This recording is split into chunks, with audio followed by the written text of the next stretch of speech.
Assalamualaikum warahmatullahi wabarakatuh. Konnichiwa minasang. Perkenalkan, nama saya Dei Nur Hasanah dengan NPM 205166 kelas KSAP 20B di STIE Tridharma Bandung. Kali ini kita akan membahas sedikit tentang budaya di Jepang. Jepang merupakan salah satu negara yang maju di Asia Timur yang terkenal dengan kemajuan teknologi dan kedisiplinannya yang sangat tinggi. Keindahan alam, budaya, dan tradisinya tidak kalah menarik dengan negara Indonesia. Makanya, Jepang menjadi salah satu negara destinasi para turis untuk menikmati liburan. Nah, untuk mengetahui lebih jelas, yuk kita lihat apa aja sih budaya yang ada di Jepang. Yang pertama ada kimono. Jepang memiliki pakaian tradisional yang disebut kimono. Sudah banyak orang tahu bahwa kimono adalah pakaian tradisional Jepang. Kimono mulai diperkenalkan pada era Heian, yakni pada tahun 794 hingga 1185. Pada periode ini, banyak wanita Jepang yang mengenakan jubah kimono sebagai hiasan. Wajar aja sih, dulu kimono itu tergolong barang yang mewah. Dan dulu juga kimono digunakan untuk kegiatan sehari-hari. Namun, pada saat ini, kimono hanya digunakan di acara-acara khusus seperti pernikahan, musim panas, atau perayaan lainnya. Yang kedua ada sado atau upacara minum teh, yang merupakan tradisi khas Jepang yang telah dilakukan dari abad ke-9. Tradisi ini pada dasarnya adalah serangkaian upacara mempersiapkan dan meminum teh. Biasanya dilakukan di dalam ruangan teh tradisional berlantai tatami. Selain minum teh, upacara ini juga bertujuan untuk menjamu tamu dengan omotensi khas Jepang.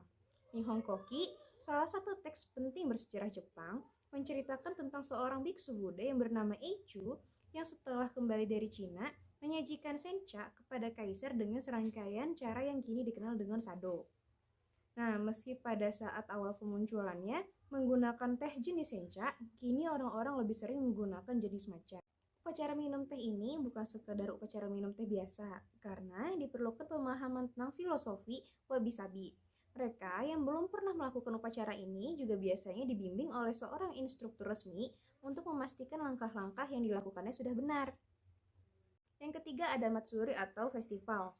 Terdapat begitu banyak festival di Jepang yang umumnya berkaitan dengan festival di kuil, baik kuil Shinto maupun kuil Buddha, yang kebanyakan diselenggarakan pada musim panas. Kebanyakan dari festival tersebut diselenggarakan setiap tahun untuk menghormati dan mengucapkan syukur kepada dewa atau untuk merayakan kejadian-kejadian seperti tahun baru.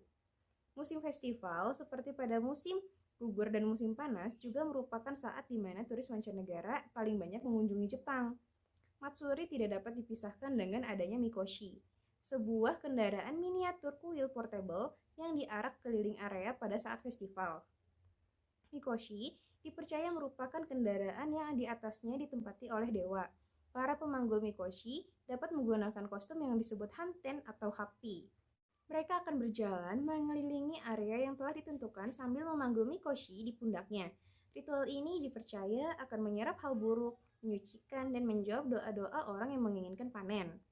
Di dalam Matsuri juga biasanya dilakukan Bon Odori, yaitu sebuah tarian yang dilakukan pada bulan Bon, yaitu Juli dan Agustus, dan berasal dari kepercayaan Buddha. Tarian ini bertujuan untuk menghormati leluhur. Terdapat lebih dari 1.000 jenis Bon Odori yang ada di Jepang. Selanjutnya yang keempat ada Hanami, yaitu salah satu atraksi turis terbesar di Jepang adalah musim semi saat cherry blossom dan sakura bermekaran.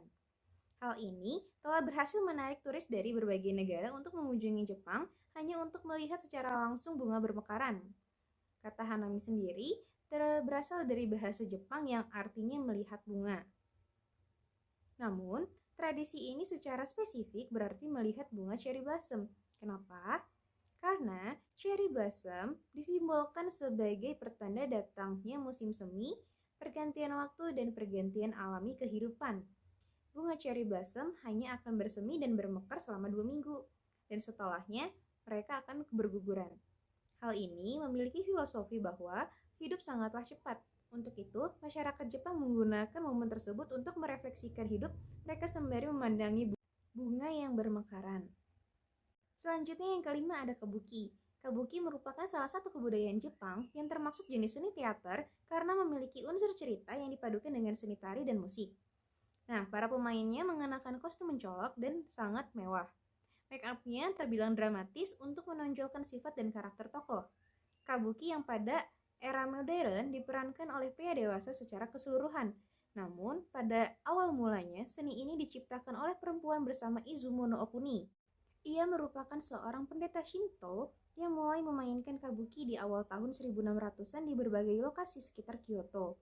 Para perempuan tersebut berperan sebagai karakter perempuan dan juga laki-laki di dalam sebuah parodi kehidupan. Onna Kabuki, atau pemain kabuki perempuan yang memainkan peran yang kala itu dinilai sugestif, sehingga berhasil memperoleh ketenaran hingga diminta untuk tampil di kerajaan. Kabuki lantas menjadi hal yang kala itu diasosiasikan dengan prostitusi, karena beberapa pemain juga menawarkan jasa lain. Dari sini, timbullah kepanikan moral hingga puncaknya perempuan dilarang menjadi pemain kabuki pada tahun 1629 hingga saat ini. Karena inilah, para pemain kabuki saat ini seluruhnya diperankan oleh pria yang memerankan karakter perempuan dan juga laki-laki. Selanjutnya ada geisha. Geisha merupakan seniman penghibur tradisional di Jepang. Geisha mulai muncul dan menjadi sangat umum pada abad ke-18 dan 19 dan masih terkenal sampai sekarang meskipun jumlahnya sudah menurun. Sebutan lain untuk geisha diantaranya adalah geiko dan maiko. Istilah geiko dan maiko dipakai pada zaman restorasi Meiji. Istilah geiko merupakan sebutan lain untuk geisha, sedangkan maiko merupakan sebutan untuk geisha pemula. Sebutan maiko hanya dipakai di daerah Kyoto saja. Saat pertama muncul, semua geisha adalah laki-laki. Sedangkan saat perempuan mulai mengambil alih peran, istilah geisha sempat berubah menjadi onna geisha atau seniman wanita. Namun, sekarang semua geisha hanya diperbolehkan untuk perempuan saja. Geisha secara tradisional dilatih sejak masih muda. Rumah-rumah geisha atau disebut okiya seringkali membawa para gadis yang masih muda dari keluarga miskin dibesarkan dan dilatih di rumah tersebut. Setelah seorang wanita dinyatakan menjadi seorang geisha pemula atau maiko, dia akan mulai menemani senior geisha ke rumah teh, pesta-pesta, dan perjamuan yang sudah memang merupakan lingkungan kerja seorang geisha. Saat ini menjadi seorang geisha sekarang sudah bersifat sukarela. Sekarang paling banyak geisha mulai pelatihan mereka saat mereka masih umur belasan tahun. Selanjutnya ada shodo. Dalam bahasa Jepang, sering diartikan sebagai seni tulis artistik atau menulis indah. Kata ini juga dapat diartikan sebagai seni tradisional kaligrafi Jepang. Keindahan dari shodo merupakan hasil dari percampuran teknik menulis yang diiringi dengan inner silence dan konsentrasi spiritual. Seni kaligrafi Jepang berasal dari Cina ketika masa dinasti Han. Ia baru diperkenalkan ke masyarakat Jepang pada abad 6 Masehi sebagai salah satu cara untuk komunikasi antar negara. Shodo sendiri memiliki banyak tujuan bagi masyarakat Jepang.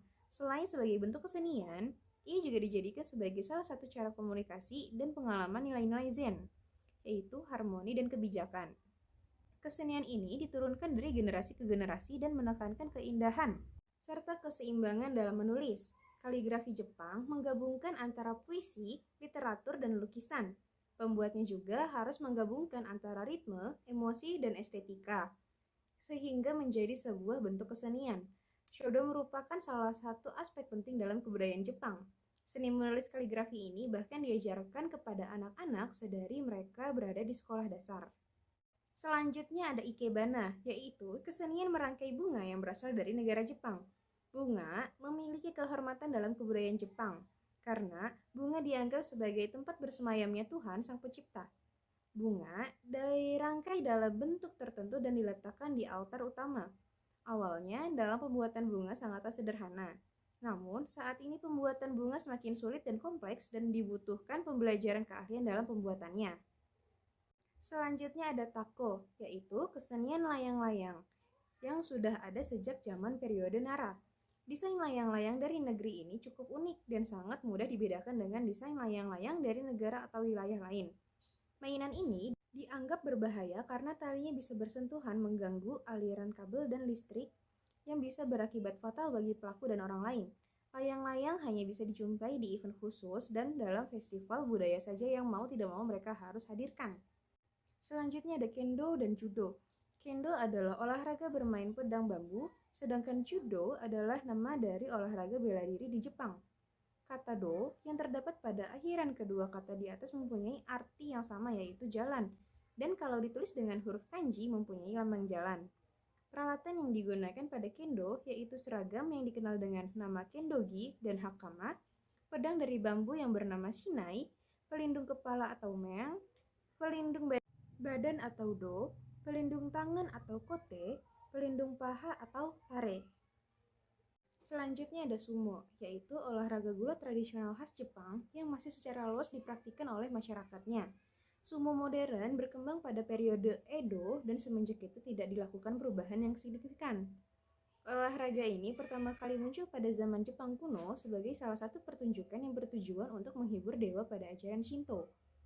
Olahraga ini juga memiliki banyak ritual yang berhubungan dengan kepercayaan religius seperti purifikasi ring, yang menggunakan garam dan meminum air suci yang hingga kini masih sering dilakukan. Wasit di pertandingan sumo juga berdandan layaknya pendeta Shinto, dan di dalam ring juga biasanya digantung sebuah miniatur kuil Shinto. Lalu, pada saat pesumo menaiki ring, mereka biasanya menepuk tangan dengan tujuan untuk memanggil para dewa. Dalam tradisi olahraga sumo, hanya pria yang dapat mengikuti sumo. Hierarki tahan yokozuna atau juara agung. Pada saat ini ada dua yokozuna, Asaryo dan Hakuho. Setelah pegulat mencapai peringkat yokozuna, ia tidak bisa kehilangan status ini tetapi ia akan diharapkan menjadi untuk pensiun ketika hasil mulai memburuk. Banyak mantan pegulat tetap aktif di dunia sumo sebagai anggota dari Asosiasi Sumo Jepang. Dan yang menarik adalah sebenarnya tidak ada batasan berat badan dalam pertandingan sumo.